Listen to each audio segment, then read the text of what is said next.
My sister called me crying at 2 a.m., begging me to fly home for our dad's 70th birthday. I'm Megan Torres. I'm 32. And like a fool, I actually believed this year would be different. She sobbed into the phone about how Dad's health wasn't great, how this might be his last big milestone, how the whole family needed to be together. Please, Megan, he asks about you all the time. It would mean everything to him. 14 hours on 3 connecting flights from Tokyo, a maxed-out credit card for last-minute tickets, and I still showed up at my childhood home in Phoenix with a suitcase full of gifts and a heart full of stupid hope. I was exhausted, dehydrated, and my feet were swollen from the journey. I rang the doorbell, heart pounding, imagining my dad's face lighting up when he saw me. The door swung open. My sister Vanessa stood there with her husband Rick, both of them holding champagne glasses like they were hosting a cocktail party. No hug. No "how was your flight?" No tears of joy. Just Vanessa thrusting a piece of paper into my hands and saying, "Perfect timing. We need to go over your portion before the party starts." I looked down at the paper. It was an itemized invoice. My portion of Dad's birthday party, $4,200. My portion of the new patio furniture, $1,800. My portion of Mom's car repairs from 6 months ago, $2,400. My portion of family home maintenance. For the past 3 years, $12,000. Total at the bottom, circled in red marker, $20,400. Rick smirked and said, "We figured since you're making that big Tokyo money, you wouldn't mind catching up on what you owe." Behind them, I could see my parents in the living room, my dad in his recliner, my mom arranging flowers. Neither of them got up. Neither of them even looked toward the door. I didn't yell. I didn't cry. I just felt something inside me go completely cold. Like someone had flipped a switch and turned off a part of me that had been running on fumes for years. I smiled, folded the invoice neatly, and said one sentence. The smirk fell off Rick's face. Vanessa's champagne glass started shaking, and from inside the house I heard my mother whisper, "What did she say?" By the time I was done, their party was cancelled. Their carefully constructed family image was shattered. And I was finally done being the distant daughter they only remembered when they needed a check. Stay with me until the end, and I'll tell you exactly how one selfish sister ruined her family's perfect celebration and finally stopped paying for people who never paid attention to her. The thing is, that invoice at the door wasn't the beginning. It was just the moment I finally stopped pretending I didn't see what my family had been doing to me for years. Growing up in Phoenix, I was always the invisible middle child. My older sister Vanessa was the beauty queen, the homecoming princess, the one my mom dressed up and showed off at every family gathering. She had the perfect hair, the perfect smile, the perfect way of making everyone in the room feel like they were lucky just to be near her. My mom's entire identity was wrapped up in Vanessa's success. My younger brother Danny was the baby, the one who could do no wrong, the one my dad coached in Little League and took fishing every summer. He was the heir apparent, the continuation of the Taurus name, the son my dad had always wanted after 2 daughters. When Danny walked into a room, my dad's whole face changed. I was just Megan, the quiet one, the one who got good grades but never got the fridge magnet celebration. The one who learned to cook dinner at 12 because someone had to, while Mom was at Vanessa's pageants and Dad was at Danny's games. The one who did her homework in the car during Vanessa's dance recitals and Danny's baseball tournaments. I used to think if I just tried harder, if I just achieved more, they would finally see me. I graduated high school with a 4.0.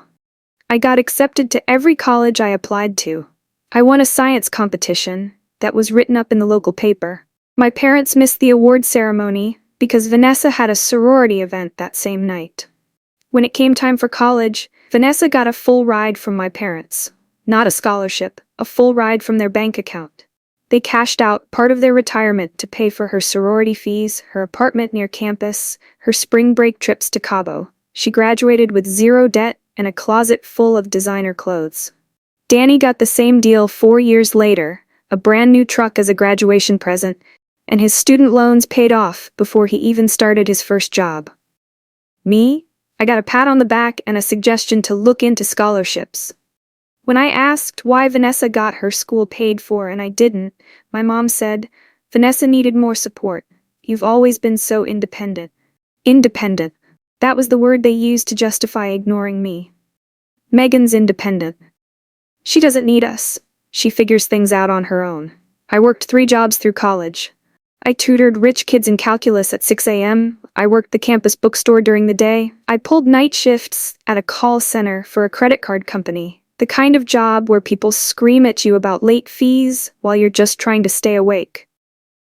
I graduated with $80,000 in student loans and a degree in software engineering. I moved to San Francisco and lived in a closet-sized room with 3 roommates.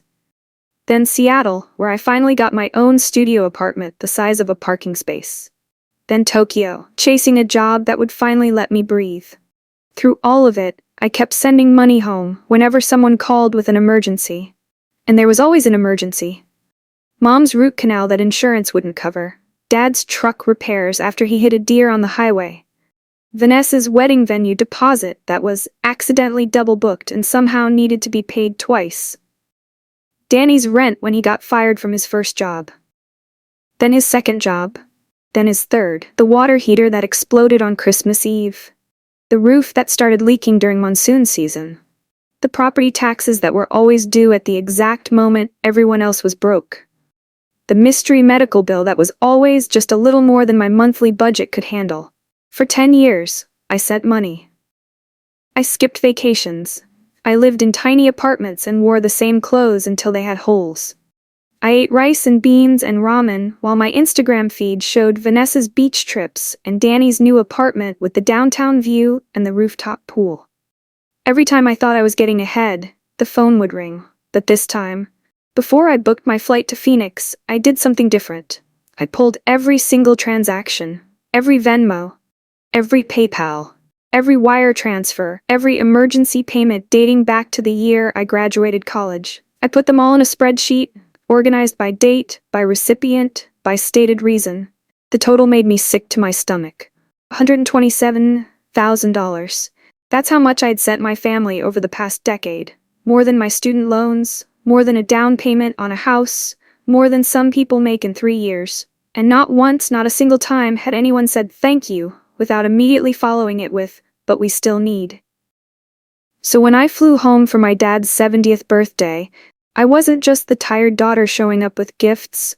I was the tired daughter who had finally done the math and realized she had been subsidizing her family's lifestyle while they treated her like an afterthought. I stood in that doorway, holding that invoice, and felt the last 10 years click into place like puzzle pieces I had been refusing to look at. Vanessa was still talking, something about how they had calculated everything fairly, how they had kept track of all the expenses I had missed while living overseas, how it was only right that I contribute my share now that I was here. Rick added something about how property values in Phoenix had gone up, and the family home was an investment we all benefited from, even if I never lived there. I looked past them at my parents. My dad was watching a baseball game. My mom was texting someone, probably the caterer for the party. Neither of them had moved from their spots. Neither of them seemed to think it was strange that their daughter had just traveled across the world and was being greeted with a bill instead of a hug. I walked inside, rolling my suitcase behind me. Vanessa and Rick exchanged confused glances but followed me into the dining room. "Mom, Dad," I said, loud enough to cut through the TV noise. "Can we all sit down for a minute? I have something to show you." My mom looked up from her phone, annoyed. "Megan, the party starts in 4 hours. We don't have time for drama." "This won't take long," I said, "but you're going to want to see it." I pulled out my laptop, set it on the dining room table, and opened the spreadsheet I had built on the plane. 3 tabs. 10 years of data. Every single dollar I had ever sent home, organized and highlighted and impossible to deny. Vanessa peered over my shoulder. "What is this?" I clicked to the first tab. "This," I said, "is every payment I've made to this family since I graduated college." The room went quiet. I scrolled slowly, letting them see the dates and amounts. March 2015, $800 for Mom's dental work. June 2015, $1,200 for Dad's truck transmission. September 2015, $2,000 for Vanessa's wedding flowers because the florist made a mistake with the deposit. I remember you telling me that florist refunded you, I said, glancing at Vanessa. But I never got my money back. Her face went pink. That was years ago. I forgot. I kept scrolling. 2016, 2017, 2018. The numbers kept climbing. Danny's rent, Mom's car insurance, Dad's fishing boat motor, Vanessa's IVF treatments, the family vacation to Hawaii that I'd paid half of, but couldn't attend because I was working. He told me that trip was canceled, I said to my mom. I found the photos on Facebook. My mom's jaw tightened. We didn't want you to feel left out. So you lied and kept my money anyway? Nobody answered. I clicked to the summary tab. The total sat there in bold, $127,000. That's how much I've given this family, I said quietly. Not loaned. Given. Because every time I asked about being paid back, someone had another emergency. Someone needed something else. Someone made me feel like a monster for even bringing it up. My dad finally spoke, his voice gruff. Family helps family. That's what we do. I turned to look at him. When did you help me, Dad? When I was working 3 jobs in college. When I was eating ramen for a year to pay off my loans. When I couldn't afford to fly home for Christmas because I'd already sent my savings to cover your property taxes. He looked away. I pulled out a folder from my bag. Inside were printed copies of the spreadsheet, plus 1 additional document. This, I said, sliding papers across the table, is a simple acknowledgement. It says that the money I've sent over the years was not a gift. It was financial support that I expect to be repaid, even if it takes years, even if it's $50 a month. Vanessa laughed, a sharp, ugly sound. You can't be serious. You're gonna make us sign some kind of contract? I'm giving you a choice, I said. You can acknowledge what's actually happened, or we can keep pretending I'm the selfish one who abandoned her family. My mom shook her head. This is ridiculous. You're ruining your father's birthday over money.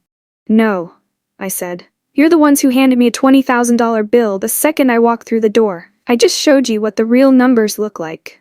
I pulled out one more document. This one was highlighted in yellow. And this, I said, is the invoice you gave me at the door.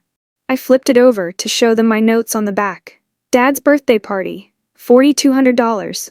Except I called the venue yesterday.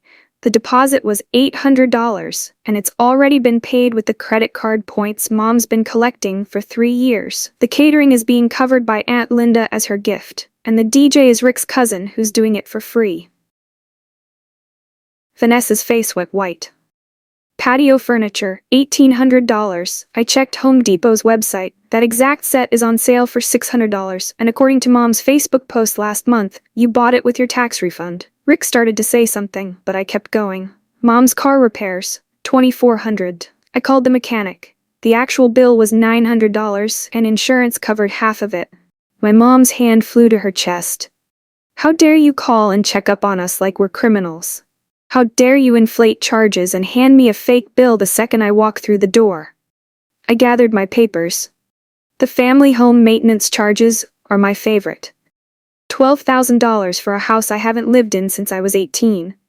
A house that Mom and Dad own outright. A house that's apparently also an investment I benefit from, even though my name isn't on any deed.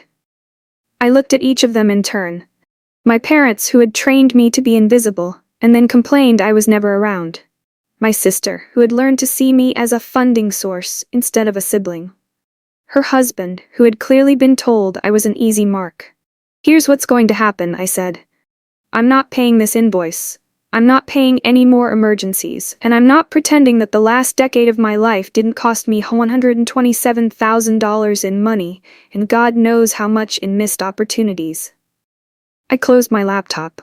The party can go on without me. I'll be at a hotel. If anyone wants to have an actual conversation, one that doesn't involve asking me for money, you know how to reach me. I grabbed my suitcase and headed for the door. My dad caught up with me on the porch, moving faster than I'd seen him move in years. You're really gonna walk out on my birthday? He demanded. After everything we've done for you. I stopped. What have you done for me, Dad? Specifically. Tell me one time you sacrificed something for me the way I've been sacrificing for this family for 10 years. He sputtered. We raised you. We put a roof over your head. Until I was 18. Then I was on my own, and I've been paying for that roof ever since that, even though I don't live under it. That's different. How? He couldn't answer. My mom appeared in the doorway, tears streaming down her face. Megan, please, don't do this. People are coming. What are we supposed to tell them? Tell them the truth, I said. Tell them your daughter finally got tired of being a bank account with a heartbeat. Vanessa pushed past my mom, her face twisted with anger. You're going to regret this. You think you're so much better than us with your fancy job and your Tokyo apartment, but when you're old and alone, don't come crying to us. I smiled at her, a real smile, maybe the first real one I'd had in years. Vanessa, I've been alone my whole life. The only difference is now I get to keep my money. I walked to the Uber waiting at the curb, loaded my suitcase, and didn't look back. The hotel I found was nothing fancy. A clean room with a decent bed and a view of a parking lot. The air conditioning rattled. The carpet was worn thin near the bathroom door. The art on the walls was the kind of generic desert landscape you see in every hotel from Phoenix to Albuquerque. But it was mine. I had paid for it with my own money, and no one was going to hand me a bill for their share of the minibar. I ordered room service, a burger and fries that cost way too much, but felt like a declaration of independence. I took a long shower, letting the hot water run until my skin turned pink. Then I sat on the bed in the quiet, wrapped in a scratchy hotel robe, waiting for the guilt to hit me. It didn't come. Instead, I felt something I hadn't felt in years, lightness. Like I'd been carrying a boulder up a mountain, and someone had finally told me I could put it down. Like I'd been holding my breath for a decade, and finally remembered how to exhale. I thought I would cry. I thought the reality of what I'd just done would crash into me like a wave. I had just walked out on my dad's 70th birthday. I had just told my family they were liars. I had just torched every relationship I had with the people who raised me. But sitting in that quiet hotel room, all I felt was relief. My phone buzzed constantly for the first few hours. Texts from Vanessa calling me selfish, ungrateful, a monster. Voicemails from my mom, sobbing and screaming in alternating messages, asking how I could do this to my own father. A single text from Danny that just said, WTF, even though he hadn't bothered to come to the birthday party either. I muted them all. Then I opened my banking app and started making changes. The automatic transfer I'd set up to my parents' account, just in case. Cancelled. The credit card I'd added Vanessa to for emergencies. Removed. The subscription services I paid for that my family used. Netflix, Hulu, Disney Plus, the family's cell phone plan. Cancelled, cancelled, cancelled, cancelled, cancelled. Every confirmation email felt like cutting a string that had been tied around my chest for a decade. By midnight Phoenix time, I had disconnected myself from every financial obligation to my family. My bank account looked different. Fuller. Like it finally belonged to just me. I fell asleep with my laptop open and woke up to 47 new notifications. The fallout started within days. First came the confused calls from my parents about streaming services that suddenly stopped working. Then the angry texts from Vanessa when her emergency credit card got declined at a restaurant. My mom left a voicemail that swung wildly between guilt and fury. I don't know what's gotten into you, but your father is devastated. He barely touched his birthday cake. Is that what you wanted, to ruin an old man's celebration? I saved the voicemail. I saved all of them. Documentation, my spreadsheet had taught me, was everything. A week after the birthday party disaster, Danny finally called. Not to yell at me, surprisingly. He sounded tired, confused, like someone who had just woken up from a long nap. Hey, he said. So, Mom said you cut everyone off. I stopped paying for things that weren't my responsibility. I corrected. Yeah, I mean. He paused. I didn't know you were paying for that much stuff. I thought Mom and Dad just had it together. I laughed, a short, bitter sound. Danny, who do you think paid your rent for 8 months when you got fired from the warehouse job? Silence. Mom said that was from savings. It was from savings. My savings. More silence. I didn't know, he said finally. I swear I didn't know it was coming from you. I believed him. Danny was oblivious, not malicious. He had floated through life on the assumption that things just worked out, because for him, they always had. Now you know, I said, and now you get to figure out what your life looks like without someone covering the gaps. He didn't argue. He just said, "Okay, that's fair, I guess." It was the closest thing to accountability anyone in my family had ever offered me. The real explosion came 3 weeks later. I was back in Tokyo, settling into my routine, enjoying the quiet of my apartment, the rhythm of a life that finally felt like my own. I had started sleeping better, eating better, thinking about the future without a knot of anxiety in my stomach. Then, I got an email from a lawyer. Not a cease and desist or anything dramatic, just a formal letter on expensive letterhead explaining that my mother was exploring her legal options regarding the family contributions I had promised and then withdrawn without notice. The letter claimed I had made verbal commitments to support my family. It suggested that my sudden withdrawal of financial assistance had caused emotional distress and material hardship. It requested that I reconsider my position before matters escalated further. I read it 3 times, my hands shaking with something that was half rage and half disbelief. They were actually threatening to sue me for money I had given them voluntarily. Money they had never asked to borrow, never promised to repay, never even properly thanked me for.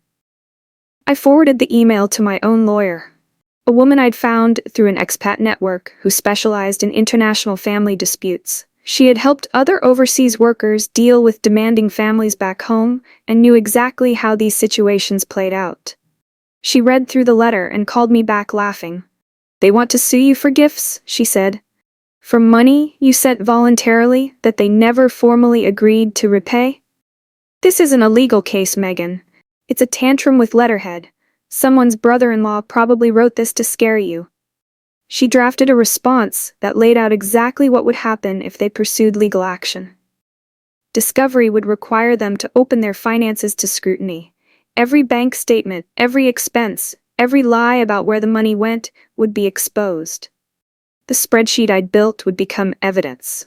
And given that I had records of them presenting me with fraudulent, inflated invoices at the door, there might even be grounds for a countersuit. Fraudulent billing is fraud, my lawyer said cheerfully.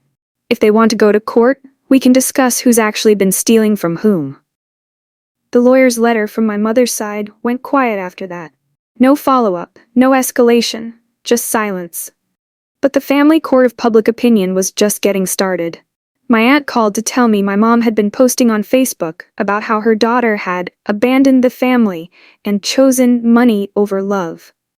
My cousin sent me screenshots of comments from people I barely remembered, talking about how sad it was when children forgot their roots.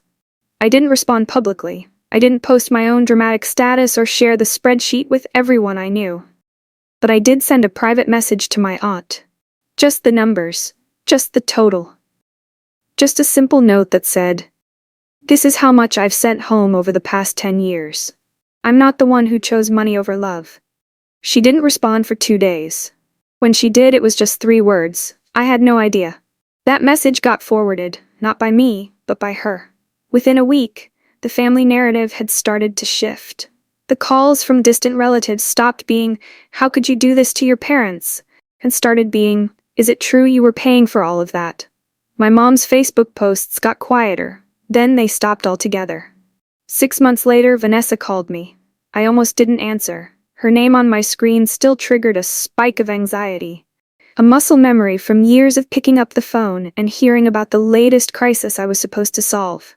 But something in me, maybe curiosity, maybe the ghost of the sister relationship I'd always wanted, made me pick up. "I'm not calling to ask for money," she said immediately, before I could even say hello. I need to say something. And I need you to hear me out." I sat down on my couch, phone pressed to my ear, not quite believing what I was hearing. "I was wrong," she said, her voice cracking. "About the invoice. About the way we treated you when you came home. About the way I've treated you for years. About all of it." I waited. I had waited my whole life to hear something like this from her. "Rick and I are in counseling," she continued. "Not just for us. For the money stuff too. The therapist made me look at how I saw you, really look at it for the first time. And I realized I never saw you as a person.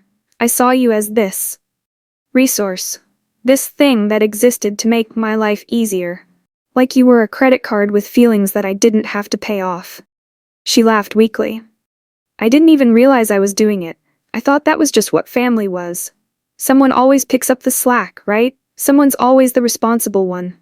I never stopped to think about what it cost you to be that person.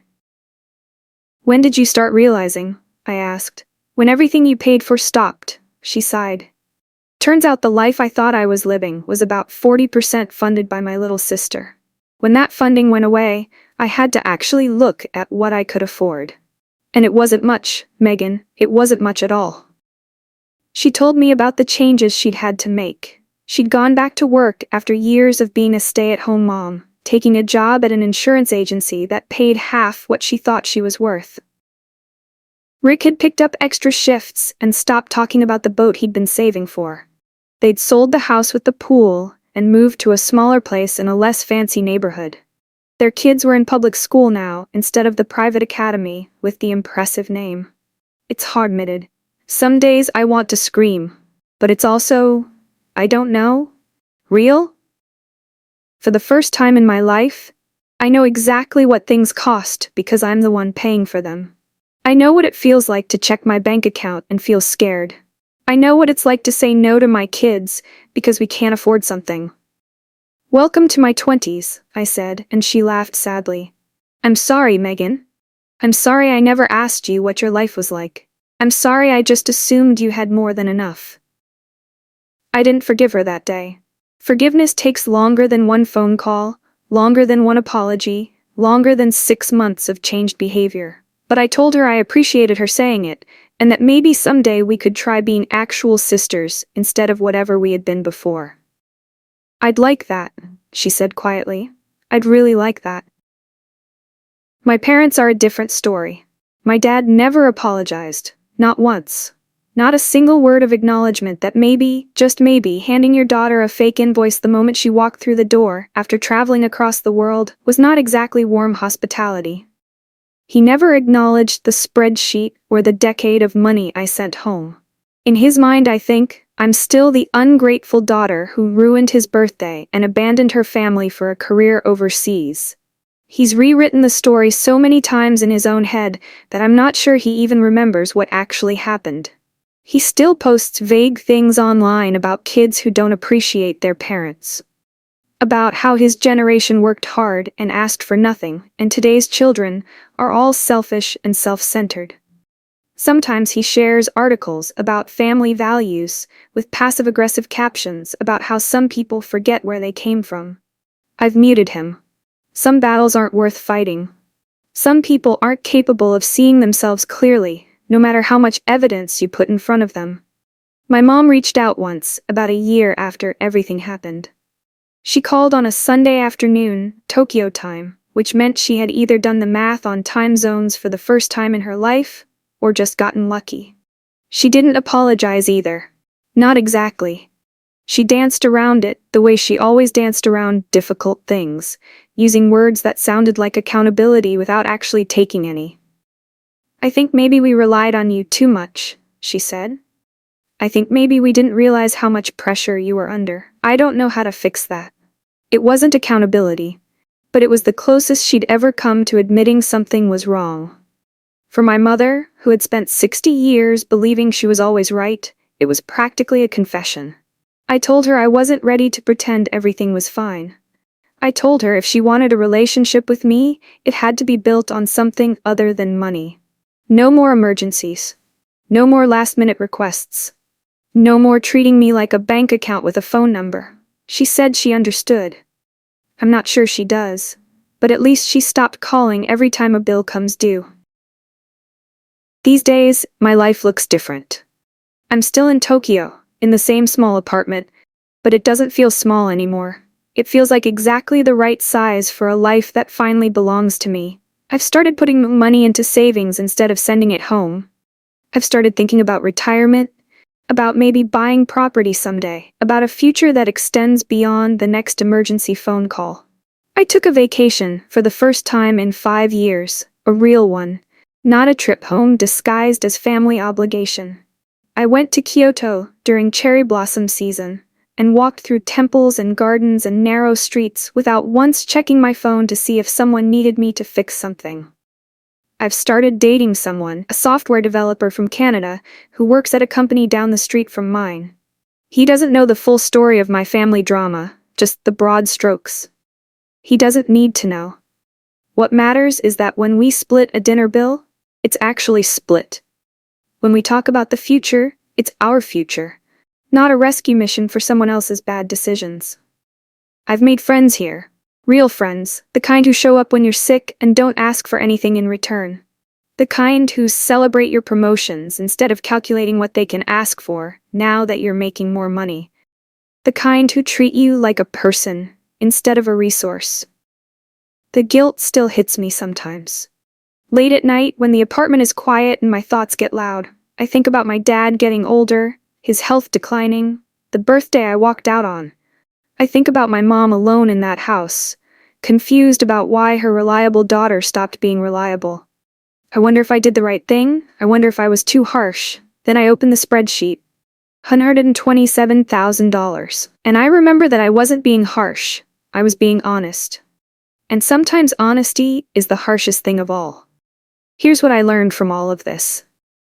Family doesn't stop being family just because you stop paying their bills. The word family doesn't disappear from your vocabulary when you close your wallet. But the people who only show up when they need something, the people who measure your value by what you can provide, they were never really showing up for you. They were showing up for what you could give them.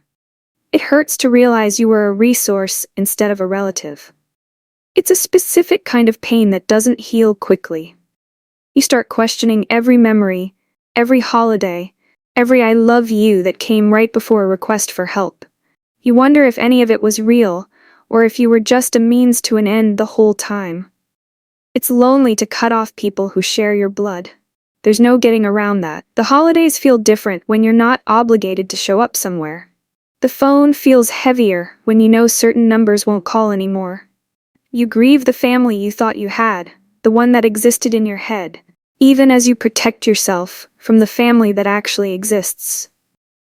But sometimes the only way to stop drowning is to stop letting other people use you as a life raft. Sometimes the only way to build a life is to stop paying for everyone else's. If someone handed me an invoice today, some itemized list of things I supposedly owed for the crime of existing, for the audacity of being born into a family that saw me as a source of funds instead of a human being with her own dreams and struggles and needs, I'd know exactly what to do. I'd smile. I'd pull out my own receipts. And I'd watch them realize that the person they thought was an endless source of money was actually a person who had been keeping track all along. A person who had been paying attention even when they assumed she wasn't. A person who finally learned that documentation is the difference between being believed and being dismissed. So let me ask you this. If the people draining your bank account and your energy share your last name, would you keep paying the price just to be called loyal? Would you keep sending money to people who only call when they need something? Would you keep showing up for people who treat your presence as an opportunity instead of a gift? Or would you finally add up the real cost, look at the numbers in black and white, and decide that your life is worth more than their expectations? I made my choice. I walked out of my dad's 70th birthday party with my suitcase and my spreadsheet and my self-respect, and for the first time in 10 years, my bank account and my conscience are finally both in the black. If you're still reading this, if something in my story felt familiar, if you've ever looked at your banking app and wondered where all your money went and why you still feel so empty, I want you to know something. You're allowed to stop. You're allowed to say no. You're allowed to choose yourself. It might cost you relationships. It might cost you the family you thought you had. It might cost you years of guilt and second-guessing and wondering if you did the right thing. But I promise you this. The life on the other side is worth it. I'm living proof.